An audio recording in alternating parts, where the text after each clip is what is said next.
ओडिशार प्रशासनिक कार्यधारा को अधिक प्रगतिशील और प्रभावशाली करने पाई एक सकारात्मक परिवेशर आवश्यकता रही। एही परिप्रेक्षी रे खारबेल भवन परिसर रे सृजनर शुभारंभ करा जायछि। मान्यवर मंत्री गृह निर्माण और नगर उन्नयन एवं सार्वजनिक उद्योग डाक्टर कृष्णचंद्र महापात्र एही बहुमुखी कैंटीन लोकार्पित करिसेंती। पाखापाखि कौन खाद्य व्यवस्था नथिला, कैंटीन नथिला, एटा अत्यंत पक्षे जरूरी थिला। तेणु आपको आज आम डिपार्टमेंट कैंटीन रेलवे विभाग को दिखाई स्टाफ मान जो मैंने भी आसवे एटेंडेंट भी आवश्यकता थिला, उपयोगी हो पार। तेणु ये निश्चित भाव में आम समस्त उपयोगी है।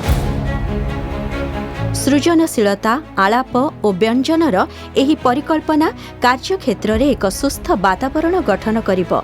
एही अनौपचारिक आलोचना केन्द्र रे अधिकारी, कर्मचारी एवं विज्ञ परिदर्शक माने नूतन चिंताधारार समन्वय घटाई विकासर पथ को अधिक प्रशस्त करि परिबे।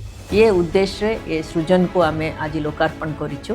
मु आशा करूछि कि एटा हमर कर्मकर्ता मानक भितरे गोटे भल प्रेरणा देबो आ प्रेरणात्मक रहिबो। हमर ट्रैवल डेस्क करिछु आमे सृजन रे, जे द्वारा आमर कर्मकर्ता माने जदि कौन जगह को जीवार अच्छे ऑफिशियली हो कि पर्सनली हो, फैमिली ट्रिप हो, से पाई मध्य सेठी से माने हो टिकेट गुडी को किनि पारिबे एवं अन्य जगह होटल गुडी को मध्य से माने बुक करि पारिबे। आ एटा राज्यर कला हो, संस्कृति हो, ये रे मध्य किछि पर्यंत योगदान देबो से आमर आशा और विश्वास।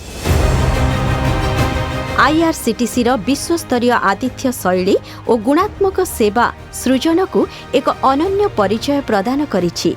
एहा सहित ओडिशार कुशलता और दक्षता को सम्मान जणाई एठारे स्थान पाइथिबा स्किल्ड इन ओडिशा स्टॉल राज्यर स्वाभिमान को प्रतिफलित करुछि।